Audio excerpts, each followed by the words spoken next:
विनकर को हराने के बाद अर्जान ने सोचा था कि उसकी जिम्मेदारियां अब कम हो जाएंगी।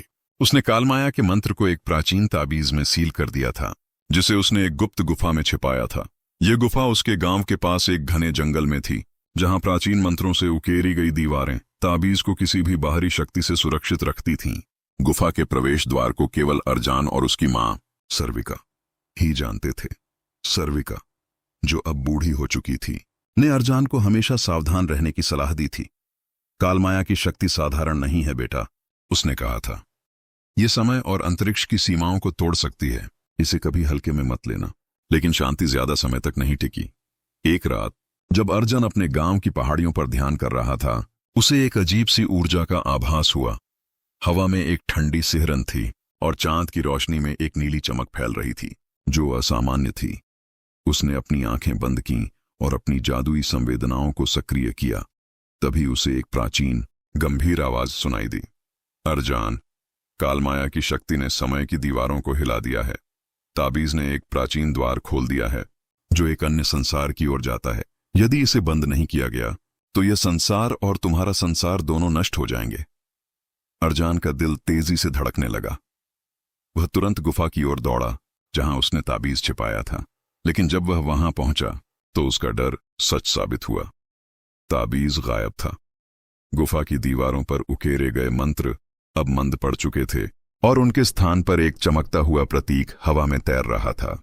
यह प्रतीक एक प्राचीन भाषा में लिखा था, जिसे अर्जान ने पहले कभी नहीं देखा था।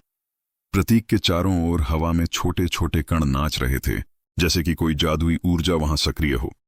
उसने अपने जादू से प्रतीक को छूने की कोशिश की, लेकिन जैसे ही उसका हाथ प्रतीक के पास गया, एक तेज नीली रोशनी ने उसे पीछे धकेल दिया। अर्जान ने तुरंत अपनी मां सर्विका को इसकी सूचना दी। सर्विका ने गहरी सांस लेते हुए कहा, यह प्रतीक समय का द्वार है। यह एक प्राचीन जादुई प्रवेश द्वार है, जिसे कालमाया के निर्माता ने बनाया था। यह द्वार समय और अंतरिक्ष को जोड़ता है, लेकिन इसे खोलने वाला इसका शिकार बन सकता है। ताबीज को चुराने वाला कोई साधारण व्यक्ति नहीं है। यह कोई ऐसी शक्ति है जो कालमाया को पूरी तरह समझती है। अर्जान को समझ में आया कि इस रहस्य को सुलझाने के लिए उसे अपने पुराने गुरु मायावी की मदद लेनी होगी। मायावी एक वृद्ध जादूगर थे, जो अब एकांत में एक दूरस्थ पर्वत की गुफा में रहते थे। उनकी उम्र ने उनके शरीर को कमजोर कर दिया था, लेकिन उनकी बुद्धि और जादुई ज्ञान अभी भी अतुलनीय था। अर्जान ने अपनी यात्रा शुरू की और कई दिन रात की कठिन यात्रा के बाद मायावी के आश्रम पहुंचा। रास्ते में उसे कई प्राकृतिक और जादुई बाधाओं का सामना करना पड़ा। एक बार उसे एक जादुई तूफान का सामना करना पड़ा, जिसमें बिजलियां हवा में नाच रही थीं और पेड़ उखड़ रहे थे। अर्जान ने अपने जादू से एक सुरक्षात्मक ढाल बनाई और तूफान को पार किया। दूसरी बार उसे एक भूतिया जंगल से गुजरना पड़ा, जहां पेड़ों की शाखाएं जीवित प्राणियों की तरह हिलती थीं और फुसफुसाती थीं। उसने अपनी बुद्धि और जादुई मंत्रों से इन बाधाओं को पार किया। जब वह मायावी के आश्रम पहुंचा, तो मायावी ने उसे देखते ही कहा, मैं जानता था कि तुम आओगे।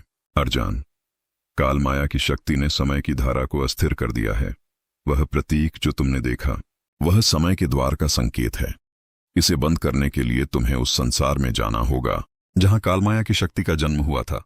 लेकिन सावधान, क्योंकि ताबीज को चुराने वाली शक्ति तुमसे कहीं अधिक खतरनाक है। मायावी ने बताया कि ताबीज को एक जादूगरनी ने चुराया था, जिसका नाम सायरा था। सायरा एक प्राचीन साम्राज्य की अंतिम उत्तराधिकारी थी, जो सैकड़ों साल पहले नष्ट हो चुका था। उसका मानना था कि कालमाया की शक्ति उसे अपने साम्राज्य को पुनर्जन्म देने में मदद कर सकती थी, लेकिन उसका लालच और महत्वाकांक्षा उसे एक खतरनाक दुश्मन बनाती थी। मायावी ने कहा, सायरा ने कालमाया के कुछ हिस्सों को पहले ही सक्रिय कर दिया है। यदि उसे रोका नहीं गया, तो वह समय की धारा को पूरी तरह बदल देगी। मायावी ने अर्जान को अकेले इस यात्रा पर न जाने की सलाह दी। उन्होंने एक युवा योद्धा नीलम को उसके साथ भेजा। नीलम एक नन्ही लेकिन नई योद्धा थी, जिसके पास जादू की शक्ति तो नहीं थी, लेकिन उसकी तलवारबाजी और साहस बेजोड़ थे। नीलम का स्वभाव उग्र था और वह अर्जान की सतर्क और विचारशील प्रकृति से बिल्कुल विपरीत थी। उसकी आंखों में एक चमक थी जो उसके दृढ़ संकल्प को दर्शाती थी। उसने अर्जान को देखकर कहा, मैं तुम्हारे साथ चलूंगी जादूगर, लेकिन यह मत सोचना कि मैं तुम्हारी किताबी बातों को सुनने वाली हूं। अर्जान ने हल्के से मुस्कुराते हुए कहा, मुझे तुम्हारी तलवार की जरूरत है नीलम। मेरी किताबी बातें तुम्हें बोर नहीं करेंगी अगर तुम मेरे जादू को देख लोगी।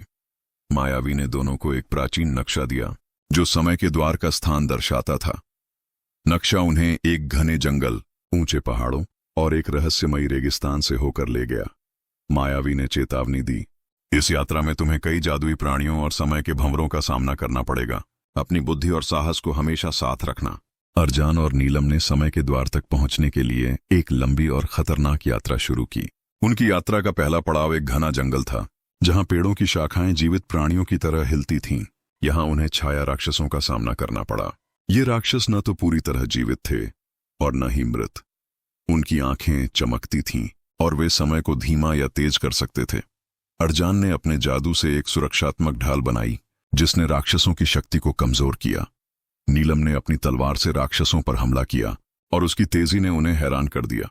दोनों ने मिलकर इस खतरे को पार किया, लेकिन नीलम ने अर्जान से कहा, तुम्हारा जादू अच्छा है, लेकिन मेरी तलवार के बिना तुम मुश्किल में पड़ जाते। अर्जान ने हंसते हुए जवाब दिया, और तुम्हारी तलवार मेरे जादू के बिना अधूरी है। हम एक अच्छी जोड़ी हैं। नीलम। उनकी अगली चुनौती थी एक ऊंचा पहाड़, जहां हवा इतनी ठंडी थी कि सांस लेना मुश्किल हो रहा था। यहां उन्हें समय के भंवरों का सामना करना पड़ा। ये भंवर ऐसी जगहें थीं जहां समय अपनी गति खो देता था। अर्जान और नीलम को अपने अतीत और भविष्य के दर्शन हुए। अर्जान ने अपने बचपन की यादें देखीं, जब वह अपनी मां सर्विका के साथ जादू सीखता था। उसे एक भविष्य भी दिखा जिसमें वह एक अकेला जादूगर था जो संसार को बचाने में असफल हो गया था। इन दृश्यों ने उसे भावनात्मक रूप से हिला दिया, लेकिन उसने अपनी इच्छा शक्ति से खुद को संभाला। नीलम को अपने अतीत में एक दुखद घटना दिखी जहां उसने अपने भाई को एक युद्ध में खो दिया था। उसकी आंखें नम हो गईं, लेकिन उसने अपने दर्द को छिपाते हुए कहा, ये भंवर हमें कमजोर करने की कोशिश कर रहे हैं अर्जान, लेकिन मैं हार नहीं मानूंगी। अर्जान ने उसका कंधा थपथपाया और कहा, हम साथ हैं नीलम, ये भंवर हमें नहीं तोड़ सकते। कई दिन रात की यात्रा के बाद वे एक रहस्यमयी रेगिस्तान में पहुंचे जहां समय का द्वार स्थित था। यह एक विशाल चमकता हुआ पोर्टल था। इसके चारों ओर नीली और सुनहरी रोशनी नाच रही थी और इसके भीतर एक दूसरा संसार दिखाई दे रहा था। अर्जान ने अपने जादू से पोर्टल का अध्ययन किया और महसूस किया कि यह द्वार एक प्राचीन सभ्यता की ओर जाता था जिसने कालमाया की शक्ति को जन्म दिया था। उसने नीलम से कहा, यह हमारी अंतिम परीक्षा है, तैयार हो। द्वार के दूसरी ओर अर्जान और नीलम एक विशाल सुनसान शहर में प्रवेश कर गए। यह शहर प्राचीन था, लेकिन इसकी इमारतें अभी भी अपनी भव्यता बनाए हुए थीं। सोने और चांदी से बने महल, उड़ते हुए मंच और हवा में तैरते हुए बगीचे इस शहर की विशेषता थे। लेकिन यहां एक अजीब सा सन्नाटा था, जैसे कि यह शहर सदियों से सो रहा हो। हवा में एक हल्की सी फुसफुसाहट थी, जैसे कि प्राचीन आत्माएं अभी भी वहां मौजूद थीं। जैसे ही वे शहर के केंद्र की ओर बढ़े, उन्हें एक विशाल मंदिर दिखा जिसके शिखर पर ताबीज की नीली चमक दिखाई दे रही थी। वहां उनकी मुलाकात सायरा से हुई। सायरा एक लंबी, सुंदर लेकिन ठंडी और क्रूर नजरों वाली जादूगरनी थी। उसके पास ताबीज था और उसने इसका उपयोग करके समय के द्वार को पूरी तरह खोल दिया था। वह अपने साम्राज्य को पुनर्जन्म देने की कोशिश कर रही थी, जो कभी इस शहर का गौरव था। उसने अर्जान और नीलम को देखकर हंसते हुए कहा, तुम मूर्ख हो जो यहां आए। कालमाया की शक्ति मेरे पास है और मैं इसे अपने साम्राज्य को पुनर्जन्म देने के लिए उपयोग करूंगी। यह संसार फिर से मेरा होगा। अर्जान ने जवाब दिया, शक्ति का उपयोग केवल तभी सार्थक है जब वह दूसरों की भलाई के लिए हो। तुम्हारा लालच तुम्हें और इस संसार को नष्ट कर देगा। तभी मंदिर के चारों ओर हवा में प्राचीन आत्माएं प्रकट हुईं। ये आत्माएं उस सभ्यता के पूर्वजों की थीं जिन्होंने कालमाया को बनाया था। उनकी आवाजें एक साथ गूंजीं, कालमाया की शक्ति का दुरुपयोग नहीं होना चाहिए। सायरा, तुमने हमारी विरासत को अपमानित किया है। अर्जान, तुम्हें इसे रोकना होगा। आत्माओं ने अर्जान को एक प्राचीन मंत्र दिया जो समय के द्वार को हमेशा के लिए बंद कर सकता था, लेकिन उन्होंने चेतावनी दी, इस मंत्र का उपयोग करने के लिए तुम्हें अपनी सबसे बड़ी इच्छा का त्याग करना होगा। कालमाया की शक्ति केवल तभी नष्ट हो सकती है जब तुम अपने दिल की सबसे गहरी इच्छा को छोड़ दोगे। अर्जान को यह सुनकर झटका लगा। उसकी सबसे बड़ी इच्छा थी अपने गांव और अपनी मां को हमेशा सुरक्षित रखना। क्या उसे इसके लिए अपनी शक्ति या अपनी मां की सुरक्षा का त्याग करना होगा? उसने नीलम की ओर देखा, जो सायरा के सामने तलवार लिए खड़ी थी। नीलम ने कहा, अर्जान, जो भी करना है जल्दी करो। मैं इसे ज्यादा देर नहीं रोक सकती। सायरा ने अपने जादुई मंत्रों से हमला शुरू कर दिया। नीलम ने सायरा के हमलों का सामना किया। उसकी तलवार तेजी से हवा में नाची और उसने सायरा के जादुई ढाल को भेदने की कोशिश की, लेकिन सायरा की शक्ति बहुत प्रबल थी। उसने एक शक्तिशाली ऊर्जा तरंग छोड़ी जिसने नीलम को दूर फेंक दिया। अर्जान ने तुरंत नीलम को बचाने के लिए एक सुरक्षात्मक मंत्र का उपयोग किया और उसे वापस खड़ा किया। अर्जान ने प्राचीन आत्माओं द्वारा दिए गए मंत्र को पढ़ना शुरू किया। मंत्र की शक्ति इतनी प्रबल थी कि उसका शरीर कांपने लगा। उसे अपने दिल में एक आवाज सुनाई दी, अर्जान, अपनी सबसे बड़ी इच्छा का त्याग करो। उसने अपनी माँ सर्विका का चेहरा याद किया और उसे एहसास हुआ कि उसे अपनी माँ की सुरक्षा की इच्छा को छोड़ना होगा। यह उसके लिए सबसे कठिन निर्णय था, लेकिन उसने अपने संसार को बचाने के लिए इसे स्वीकार किया। जैसे ही उसने मंत्र पूरा किया, समय का द्वार धीरे धीरे बंद होने लगा। सायरा ने चीखते हुए कहा, नहीं, तुम मेरे सपने को नष्ट नहीं कर सकते। उसने अपनी आखिरी शक्ति से एक विनाशकारी मंत्र छोड़ा, लेकिन नीलम ने अपने शरीर को ढाल बनाकर अर्जान को बचाया। नीलम गंभीर रूप से घायल हो गई, लेकिन उसने हार नहीं मानी। उसने सायरा को एक अंतिम प्रहार किया, जिससे सायरा का ध्यान भटक गया। जान ने मंत्र को अंत तक पढ़ा और समय का द्वार पूरी तरह बंद हो गया। ताबीज की शक्ति नष्ट हो गई और सायरा, जो अपनी शक्ति को ताबीज से जोड़ चुकी थी, समय के भंवर में खो गई। उसका प्राचीन साम्राज्य धूल में मिल गया और शहर धीरे धीरे गायब होने लगा। प्राचीन आत्माएं एक बार फिर प्रकट हुईं और अर्जान से बोलीं, तुमने हमारी विरासत को बचाया अर्जान। तुमने साबित किया कि सच्ची शक्ति त्याग और अच्छाई में होती है। अर्जान ने नीलम को अपनी बाहों में उठाया और उसे वापस अपने संसार में ले गया। मायावी ने नीलम की चोटों को ठीक करने के लिए अपने जादू का उपयोग किया।